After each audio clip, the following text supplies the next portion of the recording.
وذكر فإن الذكرى تنفع المؤمنين.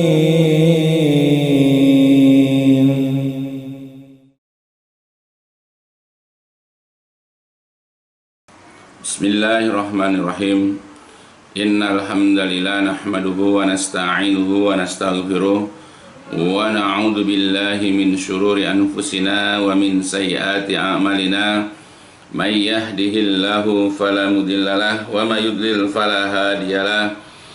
Asyhadu an la ilaha illallah wahdahu la syarika lah wa asyhadu anna Muhammadan abduhu wa rasuluh. Allahumma salli ala Muhammadin wa ala ali Muhammad kama sallaita ala Ibrahim wa ala ali Ibrahim innaka Hamidum Majid. Allahumma barik ala Muhammadin wa ala ali Muhammad kama barakta ala Ibrahim wa ala ali Ibrahim innaka Hamidum Majid. Amma ba'd. Fa inna asdaqal hadis kitabullah wa khairal hadi hadi Muhammadin sallallahu alaihi wasallam wa syarrul umuri muhdatsatuha fa inna kulla muhdatsatin bid'ah wa kulla bid'atin dolalah wa kulla dolalatin finnar. Alhamdulillah, pada kesempatan yang baik ini marilah kita kembali melanjutkan pembahasan atau kajian kita tentang kitab-kitab yang selama ini kita pelajari. Adapun pada kesempatan kali ini kita akan melanjutkan kajian tentang kitab Al-Kabair, yaitu dosa-dosa besar, yang disusun oleh Asy-Syaikh At-Tamimi rahimahullah, yang mudah-mudahan nanti akan dapat memberikan faedah kepada kita apa yang nanti kita akan dengarkan dan kita pelajari. Karena menuntut ilmu itu bukan hanya sekedar kita mendapatkan pahala dengan belajar agama, dengan menghadiri atau mengikuti kajian, tetapi juga kita insya Allah akan mendapatkan ilmu, sehingga dengan ilmu itu kita dapat membedakan mana yang boleh, mana yang tidak, mana yang haram, mana yang halal. Ya, nah, begitupun dalam kitab ini kita belajar kitab Kabair, kita jadi tahu mana yang boleh dan mana yang tidak. Karena kitab Kabair menjelaskan tentang larang-larangan, maka kita nanti tahu bahwa perbuatan yang akan dijelaskan ini adalah dilarang dan wajib bagi kita untuk menghindari dan menjauhinya. Nah, adapun kajian kita, pembahasan kita adalah sekarang tentang al-hasad, tentang hasad, yaitu iri, dengki, ya, atau syirik. Ya, syirik itu seperti bahasa dari daerah Betawi, ya, bukan syirik menduakan Allah. Ya, jadi bab kita adalah tentang hasad. Nah, sebelum dijelaskan tentang hasad, kita lihat dulu penjelasan dari Syekh Shalih bin Fauzan Al-Fauzan di dalam kitabnya, yaitu Syarah Kitab Kabair. Beliau mengatakan hadal bab ini tentang bayani penjelasan kabiroh, satu dosa besar, min kabairi dunub, di antara dosa-dosa besar. Wahia, apa itu dosa besar yang akan dibahas di sini, yang akan dipelajari di sini? Wahiyal hasadu, yaitu hasad, iri atau dengki. Nah, sedangkan al-hasad, hasad itu sendiri, huwa adalah tamanni, berangan-angan atau berkeinginan zawali, hilangnya, an-ni'mati, kenikmatan, anil mahsud, dari orang yang dihasadkan. Jadi kalau A hasad kepada si B, si A ini berharap supaya kenikmatan yang Allah berikan kepada B ini ya hilang atau lenyap. Misalnya B mendapatkan kenikmatan, punya kendaraan, maka si A kalau hasad dia berharap kendaraan itu hilang. Ya, dan begitu seterusnya. Ya, itulah yang dikatakan dengan hasad, yaitu menginginkan kenikmatan, yaitu yang ada pada orang yang dihasadkan itu hilang.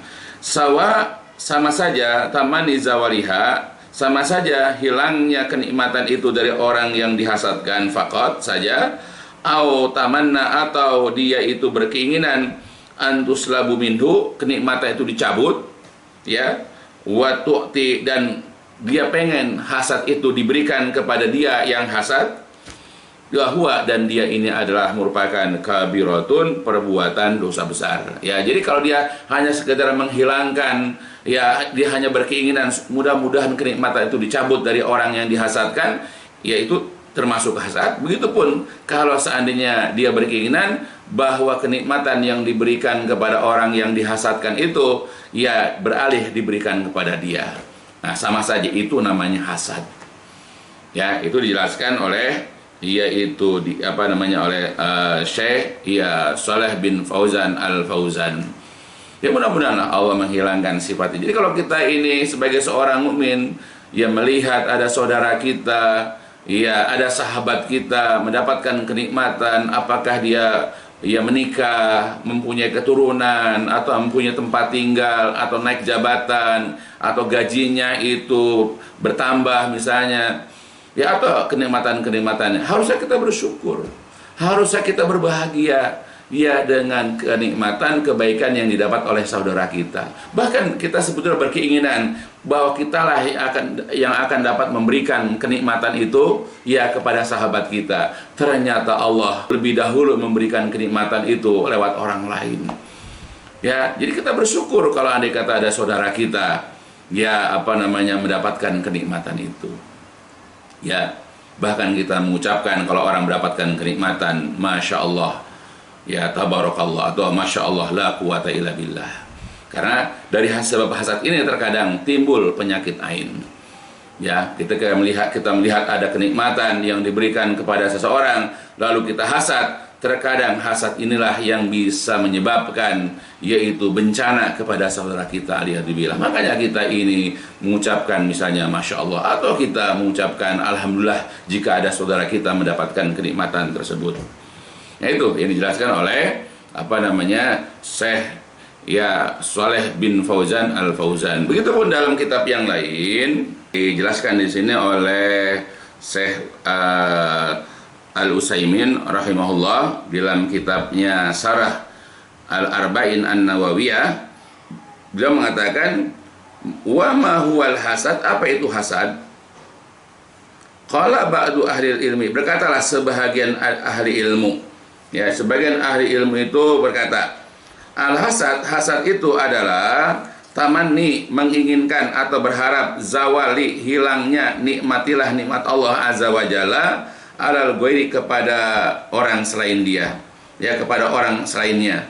Sawaan, apakah kanat ada an-nikmah, kenikmatan itu berupa malan, berupa harta, au jahan, atau berupa kehormatan atau kemuliaan, au ilman, atau ilmu, atau ghairi dzalik, atau selain daripada itu. Ya, jadi yang namanya hasad menurut sebahagian ahli ilmu adalah bahwa menginginkan, berharap hilangnya kenikmatan yang Allah azza wa jalla berikan kepada orang lain. Apakah kenikmatan itu berupa harta? Jadi ada seorang punya harta, lalu timbul keinginan mudah-mudahan hartanya hilang. Atau dia mendapatkan kemuliaan, diangkat jadi pejabat misalnya, ya, kemudian dia menginginkan mudah-mudahan jabatan atau kehormatannya hilang. Atau juga mendapatkan ilmu, dia jumpai ada teman-teman dia yang belajar sama dia, cepat nangkep ilmunya, lalu dia berharap mudah-mudahan ilmunya itu hilang, atau orang itu nggak ngaji lagi supaya dia tidak ada saingan, ya, atau selain daripada itu. Jadi ketika kita menginginkan kenikmatan yang Allah berikan kepada si fulan, kepada sahabat kita, kepada saudara kita itu lenyap dari orang yang diberikan kenikmatan itu adalah merupakan hasad. Apakah cuma sekedar itu, atau bahkan kita berharap kenikmatan yang Allah berikan kepada orang itu hilang dan beralih ke kita? Sama saja itu hasad.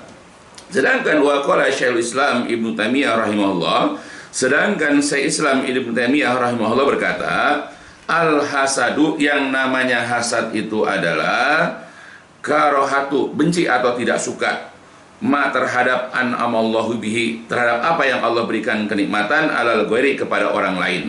Wa illam yatamanna, walaupun dia tidak berkeinginan, walaupun dia tidak berharap, azawal, hilang kenikmatan itu.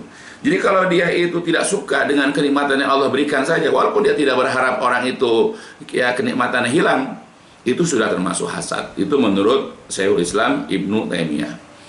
Maka hilangkanlah sikap kita yang menyukai hasad ini. Ya, hilangkan hasad ini. Ya, kita harusnya bahagia, kita harus senang dengan kenikmatan yang Allah berikan kepada sahabat kita, kepada kerabat kita, atau kepada orang lain. Ya mudah-mudahan kenikmatan itu terus bertambah. Sebagaimana kita menginginkan mendapatkan kenikmatan, maka kita juga berharap orang lain juga mendapatkan kenikmatan-kenikmatan tersebut. Itulah makna dari hasad. Adapun dalil yang dibawakan oleh Syekh At-Tamimi rahimahullah di dalam ayat ini adalah yaitu wa qaulihi ta'ala. Allah Ta'ala berfirman, a'udzubillahi minasyaitonirrajim, yaitu dalam Al-Quran surat An-Nisa. Am yahsudunan nasa ala ma atahumullah min fadli. Atau apakah yahsuduna, mereka itu, orang-orang Yahudi itu, mereka dengki kepada manusia, ya, alama terhadap apa-apa atahum yang Allah berikan, hum kepada mereka, ya, alama atas apa-apa ata yang Allah yang telah diberikan hum kepada mereka Allah min fadlihi, sebahagian daripada karunia-Nya, ya. Jadi itu mengatakan apakah mereka itu iri kepada orang yang Allah telah berikan kepada mereka, ya, sebahagian daripada karunia-Nya. Lalu Syekh Shalih bin Fauzan menjelaskan, nazalat, ayat ini turun fil Yahud, pada orang Yahudi, alladzina, yang mereka itu hasadu, yang mereka itu hasad atau dengki, Muhammadan kepada Nabi Muhammad sallallahu alaihi wasallam, ala ma atahullah, terhadap apa yang Allah berikan kepadanya, kepada Rasulullah, minan nubuwah wa risalah, dari kenabian dan kerasulan. Wakanu, dan mereka ingin an-nubuwah, kenabian itu ada pada Bani Israel, ya, bukan pada Bani Ismail, ya. Jadi mereka berharap sebetulnya yang dijadikan nabi terakhir itu adalah dari keturunan, yaitu Israel, anak Bani Israel, yaitu Bani Israel, ya, bukan dari keturunan dari Ismail. Walakin hada, tetapi ini memang fadlullah, merupakan karunia Allah yang Allah berikan kepada orang yang Allah kehendaki. Wa fadlullah fi hadil ayat, dan keutamaan atau karunia Allah di dalam ayat ini huwa adalah ar-risalah, yaitu risalah kerasulan, wa nuzulil Quran, dan turunnya Al-Quran, wal wahyi, dan wahyu kepada Nabi kita Muhammad sallallahu alaihi wasallam. Ini contoh bagaimana dulu orang-orang Yahudi mereka hasad kepada Rasulullah. Ya, ini menjadi penghalang mereka mendapatkan hidayah. Jadi dengki ini menjadi penghalang bagi mereka untuk beriman. Mereka itu mengimani Rasulullah sallallahu alaihi wasallam. Mereka menerima ajaran Islam. Jadi inilah jadi penghalang. Jadi hasad ini menjadi penghalang. Ya, dan Allah sudah contohkan bagaimana orang-orang Yahudi itu dulu mereka itu memiliki sifat hasad. Mereka berharap bahwa kenabian, kerasulan, Al-Quran itu turun, atau Islam itu berjaya itu lewat keturunannya Israel, lewat Bani Israel, bukan dari Bani Ismail. Ternyata karunia Allah itu Allah berikan kepada orang yang Allah kehendaki. Ya, bukan kita yang ngatur, tapi Allah yang ngatur.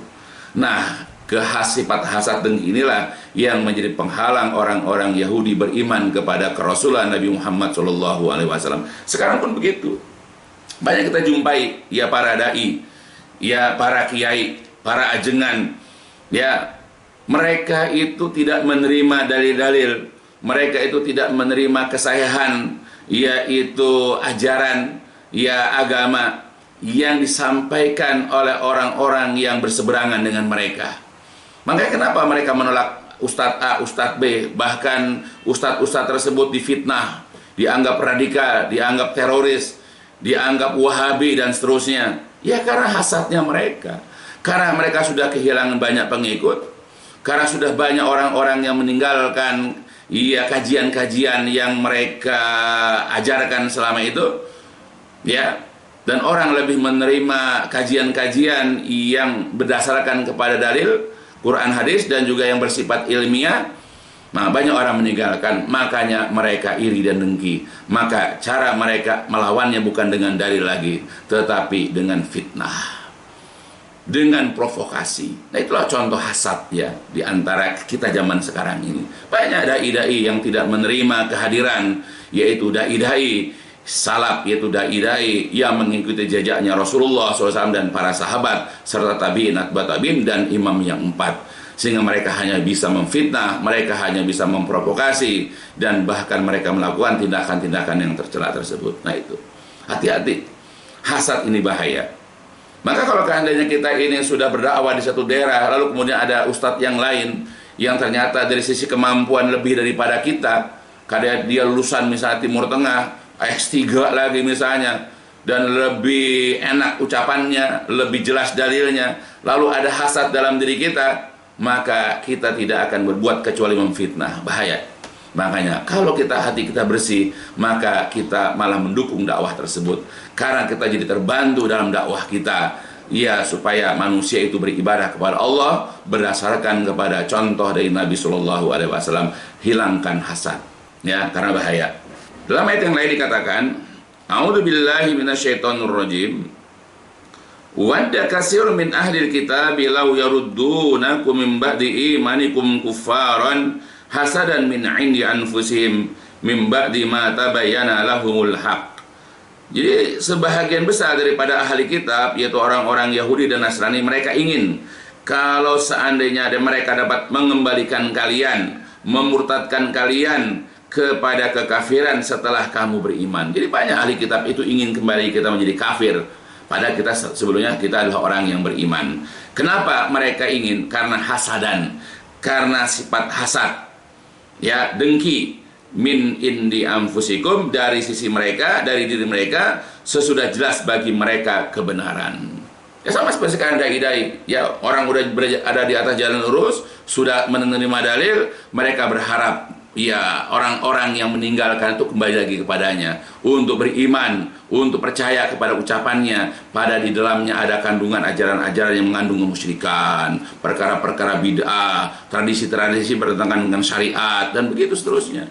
Jadi mereka berharap orang-orang yang meninggalkan dirinya ketika dulu dia berjaya dalam berdakwah, lalu kemudian ada dai lain yang lebih lebih ahli, lebih ilmiah dalam menyampaikan ilmu sehingga dia mulai ditinggalkan. Dia berharap agar orang-orang itu kembali meninggalkan ustadz itu, kembali kepada dirinya, kembali lagi menjadi bid'ah, kembali lagi jadi syirik, kembali lagi jadi kufur. Ya, kenapa dia begitu? Karena ada hasad yang ada pada dirinya. Ya, jadi hasad ini yang menghalang-halangi kita dari hidayah, dan bahkan kita dengan hasad ini berusaha menghalang-halangi orang dari mendapatkan hidayah. Bahaya hasad ini. Begitupun dalam hadis dari Aisyah radhiyallahu an dari Nabi sallallahu alaihi wasallam, qala, beliau bersabda, "Ma hasadatkumul yahudu ala syai'in ma hasadatkum ala salam wa ta'min." Kata beliau, ya, tidak ada, ya, orang Yahudi itu dengki atau hasad kepada kalian sebagaimana dengkinya mereka terhadap ucapan salam dan ucapan amin. Jadi yang paling didengkiin, yang paling dihasadkan oleh orang Yahudi terhadap umat Islam itu adalah ucapan salam, ya, dan ucapan amin. Karena di ajaran mereka tidak ada. Mereka buat-buat setelah aja. Kita mengucapkan Assalamualaikum warahmatullahi wabarakatuh, dan tidak ada pada mereka. Ajarannya tidak ada. Begitupun ketika kita ada orang berdoa lalu kita aminkan, atau ketika kita sedang sholat, ghairil maghdubi alaihim waladdallin, lalu kita mengatakan amin. Tidak ada dalam agama mereka. Ia dalam agama orang-orang Yahudi ini, yang ada pada orang-orang Nasrani. Maka inilah yang didengkikan oleh mereka. Ya, karena agama mereka tidak sempurna. Mereka itu iri dengki dengan kesempurnaan ajaran Islam. Tidak ada banyak hal dalam agama mereka seperti sempurnanya Islam. Karena Islam adalah al-yauma akmaltu lakum dinakum. Pada hari ini aku telah sempurnakan Islam itu menjadi agama buat kalian, yaitu buat Nabi Muhammad dan para pengikutnya. Banyak, bukan hanya ucapan salam saja yang menjadikan mereka itu iri, yang menjadikan mereka itu dengki. Begitupun dalam hadis yang lain dari Aisyah pula yang diriwayatkan oleh Imam Ahmad dan Al-Baihaqi, beliau mengatakan, innahum la yahsuduna ala sayin kama yahsuduna ala yaumil jumu'ah allati hadanallahu laha wa dallu anha wa ala al-qiblah allati hadanallahu laha wa dallu anha wa ala qalina khalfal imam, amin. Jadi kata Rasulullah, sesungguhnya mereka tidaklah dengki kepada kita terhadap sesuatu sebagaimana dengkinya mereka terhadap hari Jumat yang Allah telah tunjukkan kepada kita umat Islam, dan mereka sesat darinya. Juga dengki terhadap kiblat yang telah Allah tunjukkan kepada kita dan mereka sesat darinya. Dan juga dengki terhadap ucapan amin yang diucapkan oleh kita di belakang imam. Nah, itu. Jadi ada tiga hal di sini yang membuat orang-orang Yahudi yang membuat orang-orang Nasrani dengki, yaitu adanya hari Jumat. Allah tunjukkan umat Islam memilih hari Jumat, padahal ya hari Jumat itu ya adanya lebih dahulu daripada Sabtu dan Ahad. Padahal orang Yahudi Nasrani keberadaan lebih dahulu, tetapi mereka memilih Sabtu dan Ahad, dan Allah tunjukkan kepada kita hari Jumat. Makanya orang-orang Yahudi Nasrani atau ahli kitab mereka dengki dengan hari Jumat. Begitu juga mereka iri. Mereka dengki dengan adanya kiblat, arah kita sholat, arah kita itu untuk menunaikan ibadah haji atau umroh. Ya, mereka tidak ada. Begitupun ucapan amin yang kita ucapkan di belakang imam. Itulah beberapa hal dari sekian banyak yang dengkinya orang-orang Yahudi dan Nasrani atau ahli kitab. Ya, jadi ini menjadi penghalang bagi mereka untuk mendapatkan hidayah. Penghalang bagi mereka untuk mereka itu menerima kenabian, kerasulan Nabi kita Muhammad SAW. Ini juga menjadi penghalang mereka itu menolak ajaran Islam. Ya, makanya wajar kalau Allah Jalla wa'ala melarang kita dari memiliki sifat dengki. Oleh karena itulah yang selanjutnya adalah dalam sebuah hadis an Anasin radhiyallahu an marfu'an, dari Anas bin Malik radhiyallahu an marfu'an, hadis marfu' sampai kepada Rasulullah. Kata Rasulullah, la yu'minu ahadukum hatta yuhibba li akhihi ma yuhibbu li nafsihi. Tidaklah beriman seseorang di antara kalian sehingga dia mencintai saudaranya sebagaimana dia mencintai dirinya sendiri. Nah, jadi kita belum dikatakan beriman kalau kita tidak mencintai saudara kita, sahabat kita, kerabat kita yang beriman. Ya, iman kita tidak sempurna, atau mungkin boleh jadi iman kita sudah hilang. Maka ketika kita ini mengaku diri kita beriman dan kita menginginkan keimanan kita ini penuh, maka belajarlah mencintai apa yang ada pada saudara kita. Jadi ketika saudara kita mendapatkan kenikmatan, kita belajar menyukainya. Jangan malah kita ini tidak suka atau benci, atau bahkan kita menjadi sakit hati dengan kebahagiaan orang. Karena sifat dari orang beriman itu adalah ia mencintai saudaranya sebagaimana dia mencintai dirinya sendiri. Jadi ketika dia mendapatkan kenikmatan, dia pasti suka. Nah, bagaimana kalau saudara yang dapat kenikmatan? Ketika dia sehat, dia pasti senang. Bagaimana kalau saudaranya yang sehat? Dia itu menikah, dia pasti bahagia. Bagaimana kalau saudaranya yang menikah? Dan begitu seterusnya. Maka belajarlah kita menyenangi, menyukai, mencintai apa yang ada pada saudara kita sebagaimana terhadap diri kita sendiri. Maka ini hilangkan hasad. Caranya adalah dengan menghilangkan hasad, dengki atau iri. Tidak pantas bagi kita mengaku sebagai umat Nabi Muhammad SAW lalu kita memiliki bahkan membiarkan kedengkian itu menggerogoti kita. Dan banyak umat Islam sekarang yang dengki, tergantung dari kondisinya. Ada yang dengki dengan harta orang, ada yang dengki dengan istri orang yang cantik, ada yang dengki dengan kedudukan orang, ada yang dengki dengan ilmu orang, dan banyak lagi yang lain. Ya. Dan juga ada sebuah hadis lain, ya, tapi sayang hadis ini adalah hadis yang dhaif, ya, didhaifkan oleh Syekh Albani. Nah, saya bacakan saja. Wa an Abi Hurairah marfu'an, dari Abu Hurairah radhiyallahu an, hadis marfu', iyyakum wal hasad, waspadalah kalian terhadap hasad atau dengki. Kenapa? Fa innahu, karena dengki itu yakulul hasanat, akan memakan, akan membakar, akan melenyapkan kebaikan-kebaikan, sebagaimana takulun nar, sebagaimana api itu membakar al-hatab, kayu bakar. Awqala, atau mengatakan al-usba, atau kayu. Hadis dalam riwayat Imam Abu Daud. Jadi diumpamakan di sini bahwa kedengkian itu dapat memakan berbagai macam kebaikan yang kita kerjakan. Nah, diumpamakan seperti api yang memakan, yang membakar kayu bakar atau kayu saja. Nah, itu. Tapi karena hadis lemah, ya kita tidak pelajari. Nah, itu ya. Jadi inilah beberapa hal yang harus kita waspadai, yang harus kita ketahui, karena ada dalil-dalilnya larangan daripada hasad. Nah, kemudian juga ada dalil-dalil yang lain, ya, dalil yang sahih tentang larangan daripada hasad. Ya, beliau mengatakan di dalam beberapa hadis, di antaranya adalah hadis yang diriwayatkan oleh Imam Muslim, Bukhari dan Abu Daud, ya, dengan sanad yang sahih dari Abu Hurairah. Anna Rasulullah SAW, qala, bahwasanya Rasulullah SAW bersabda, iyyakum wazzon, waspadalah kalian terhadap zon, persangkaan atau dugaan. Fa inna dzanna akdzabal hadis, karena persangkaan itu adalah sedusta-dustanya perkataan. Wala tahassasu, janganlah kalian itu bertahasus. Wala tajassasu, dan janganlah kalian tajasus, mencari-cari kesalahan orang. Wala tanafasu, janganlah kalian itu saling bersaing ya dalam hal yang tercela. Wala tahasadu, dan janganlah kalian saling dengki. Wala tabagodu, janganlah kalian saling membenci. Wala tadabaru, dan janganlah kalian saling bermusuhan. Wa kunu ibadallah, dan jadilah kalian hamba-hamba Allah ikhwanan, yang bersaudara. Ya, itu. Jadi sini ada kalimat wala tahasadu, janganlah kalian itu saling hasad. Ya, janganlah kalian itu saling iri, saling dengki.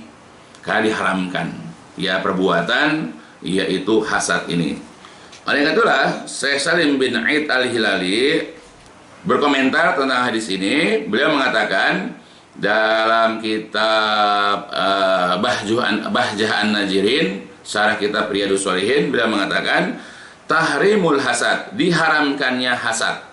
Ya, diharamkannya hasad.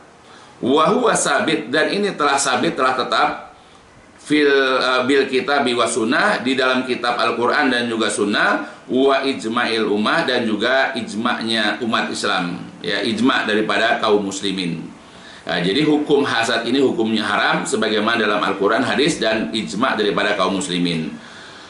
Wa qad kana dzambu, dan adalah dosanya iblis, ya, atasnya laknatullah alaih, laknat Allah kepada iblis, ada ketika hasada Adam, ketika dia hasad kepada Nabi Adam alaihissalam, yaitu lamma ra'ahu, ketika dia melihat Nabi Adam itu qad faqa alal malaikah, berada di atas posisi para malaikat, bi an khalaqallahu biyadi, di mana Allah telah menciptakan dengan tangannya, wa asjada lahu malaikatahu, dan Allah memerintahkan kepada para malaikat untuk sujud kepada Nabi Adam.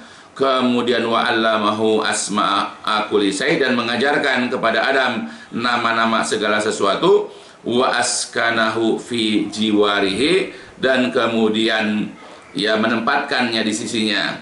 Maka kemudian iblis ya zala yas'a, maka iblis senantiasa berusaha fi ikhrajihi, untuk mengeluarkan Nabi Adam minal jannah, dari surga, hatta ya akhraja minha, sampai iblis pun berhasil mengeluarkan Nabi Adam dari surga. Nah, itulah contoh bagaimana hasadnya iblis dahulu.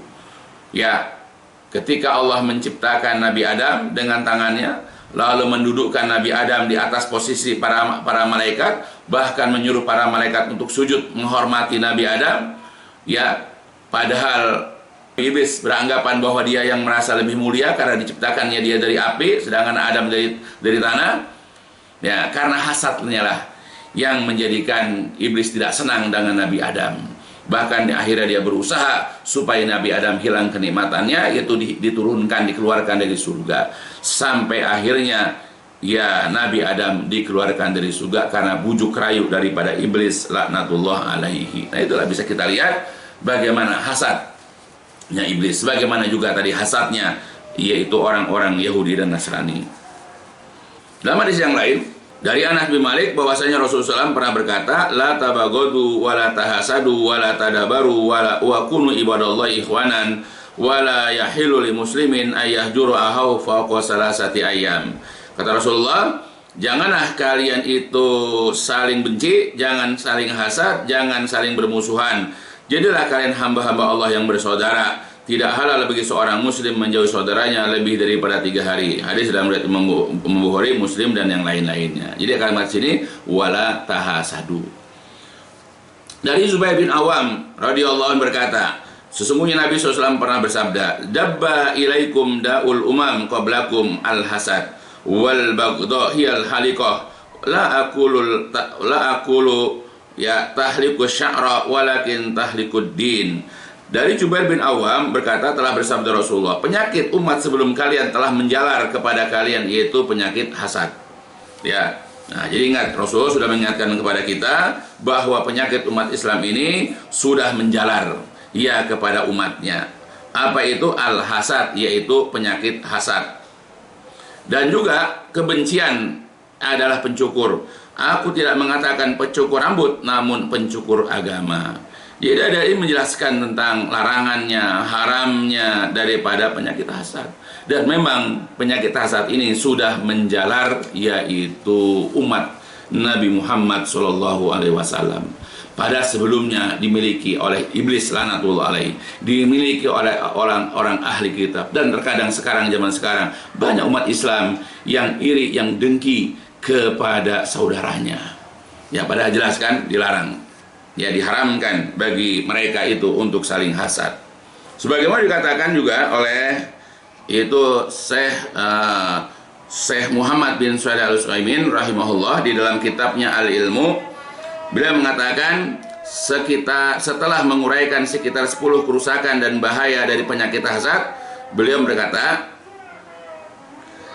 Annal hasad hulukun zamim. Sesungguhnya hasad itu adalah merupakan akhlak ya yang tercela. Wa mal asab, dan sangat disayangkan annahu bahwasanya hasad itu aksara mayujad, kebanyakan yang dijumpai bainal ulama wa talabatil ilmi. Ya, jadi sayang penyakit hasad ini dijumpai di kalangan para ulama dan para penuntut ilmu. Yujadu, dijumpai juga hasad ini baina tujar, di antara para pedagang, ba'duhum, sebagian mereka terhadap sebagian yang lain. Wa kullu dimihnah yasudu man syarakahu fiha, dan juga setiap orang yang memiliki usaha, ya pekerjaan, ya dia hasad kepada orang yang berserikat, orang yang mempunyai pekerjaan ya seperti dirinya. Jadi orang yang punya pekerjaan, orang yang punya hak, punya usaha, iri kepada orang yang seperti dia. Lakin malasab, tetapi yang sangat disayangkan lagi, annahu bainal ulama asad. Ya, dengki di antara para ulama itu ternyata asyaddu, lebih hebat lagi, lebih besar lagi, ya lebih lebih keras lagi. Ya, wa baina, dan juga di antara thalabatil ilmu, di antara para penuntut ilmu asad juga lebih keras. Ma'anahu, padahal bahwasanya al aula wal ajdar, mereka itu para ulama dan para penuntut ilmu itu, mereka adalah orang yang lebih utama dan lebih pantas, yaitu mereka jauh, ya ayyakuna ahlul ilmi abadul nas anil hazard. Mereka sebagai orang yang punya ilmu adalah yang lebih jauh di antara manusia daripada penyakit hasad. Wa aqrabun nas ila kamalil akhlak, dan mereka adalah orang yang paling dekat dengan akhlak yang sempurna. Harusnya begitu. Jadi sebagai ulama, sebagai penuntut ilmu, harusnya mereka itu hilang penyakit hasad. Harusnya mereka itu orang yang paling jauh dari penyakit hasad, orang yang paling baik akhlaknya kepada sesama. Tapi sayang, masih banyak para ulama, masih banyak orang-orang yang menuntut ilmu, hasad itu ada pada mereka, bahkan keras sekali. Dan bahkan hasad inilah yang menyebabkan mereka saling mentahzir. Ya, hasad inilah yang menjadikan mereka itu saling memfitnah. Ya, dan bahkan luar biasa hasad ini. Nah, ini bisa kita jumpai di masyarakat kita. Maka jauhilah hasad. Karena jelas Allah Jalla wa'ala dan juga Rasulullah SAW telah mengharamkannya. Jadi kalau kita ada perasaan tidak suka kepada saudara kita, pada sama-sama ngaji, sama-sama belajar Quran Sunnah, cuma berbeda pengajian, berbeda ustadz, lalu ada perasaan iri kita, ya tidak suka kita kepada kajian yang lain, kepada ustadz yang lain, kepada penuntut ilmu yang lain, hati-hati, boleh jadi ada penyakit hasad dalam diri kita. Bahkan kita berharap pengajian itu bubar, bahkan kita berharap ustadz itu dibarok, ya dijauhi. Nah, boleh jadi itu penyakit hasad ada dalam diri kita. Malah sebetulnya kita malah senang, walaupun berbeda dalam arti, berbeda di dalam cara penyampaian, berbeda di dalam gaya bahasa atau apanya, tapi selama sama ajarannya, berdasarkan Quran Sunnah, mengajarkan akidah tauhid, tapi berbeda dalam beberapa hal saja, masalah-masalah fikih misalnya, masalah-masalah furu' misalnya, nggak masalah. Tapi kedengkianlah yang menyebabkan mereka begitu. Dan bahkan ustadz-ustadznya juga menjadi provokator. Ya, mereka suka memprovokasi murid-muridnya untuk bersikap itu kepada yang lainnya. Aliyadzubillah. Ya, mudah-mudahan Allah membuang, menjauhkan, menghindarkan kita dari penyakit yang namanya hasad ini. Ya, walaupun nanti mungkin kapan-kapan akan dijelaskan bahwa hasad itu juga ada yang dibolehkan, selama itu dalam kebaikan. Jadi kalau kita ini hasad dalam hal kebaikan, dibolehkan. Jadi seperti itulah larangan dari penyakit hasad ini, yang wajib bagi kita sebagai muslim untuk menghindarkannya. Ya meskipun kita tahu bahwa hasad itu juga bertingkat-tingkat. Hasad itu juga memiliki yaitu tingkatan-tingkat yang berbeda satu dengan yang lainnya. Tapi semuanya asalkan hindarkan. Tetapi juga ada hasad yang mulia, yaitu kita hasad kepada ilmu orang, dan kita berharap mudah-mudahan kita juga bisa seperti dia. Jadi kalau hasad yang memicu, mendorong kita untuk seperti dia, ya, untuk dapat mempelajari ilmu dan mengamalkan seperti orang, itu boleh. Atau kita hasad kepada orang yang punya ilmu, kita hasad kepada orang yang punya harta, ya, lalu kemudian harta itu dipergunakan fisabilillah dan kita ingin seperti dia, juga ingin mempunyai harta dan juga ingin beramal seperti dia, itu adalah hasad yang dibolehkan. Adapun kalau tadi hasad yang sifatnya adalah memperburuk diri dan orang lain, itu yang tidak boleh. Ya sebagaimana nantilah mungkin dalam hal-hal yang lain kita akan jelaskan tentang hasad yang ya dalam penjelasan yang lain insyaallah. Jadi mudah-mudahan apa yang dijelaskan di sini tentang dosa besar hasad ini ya mudah-mudahan kita pahami. Ya, dan kita berusaha memohon kepada Allah agar Allah menjauhkan dan menghindarkan kita ya dari penyakit ini, dan juga sebagai pelajaran buat saya, buat keluarga besar saya, dan buat jamaah pengajian untuk senantiasa berdoa kepada Allah agar dihindarkan dari penyakit hasad dan belajar agama yang benar, supaya kita juga tahu bahwa hasad itu dilarang dan berbahaya karena termasuk yang diharamkan oleh Allah Jalla wa'ala dan juga oleh Rasulullah SAW, dan bahkan dikategorikan sebagai dosa besar yang dapat menyebabkan pelakunya dimasukkan ke dalam neraka dan akan diazab di dalam neraka. Alhamdulillah. Ya mudah-mudahan ini bisa sekali lagi bisa memberikan faedah untuk kita seluruhnya, dan dicukupkan sampai di sini. Insya Allah kita akan lanjut lagi nanti di dalam pembahasan yang lain dari pelajaran dosa-dosa besar insyaallah. Walhamdulillahirabbil alamin. Subhanakallahumma wa bihamdika asyhadu an la ilaha illa anta astaghfiruka wa atubu ilaik. الدين النصيحة قلنا لمن يا رسول الله قال لله ولكتابه ولرسوله ولأئمة المسلمين وعمتهم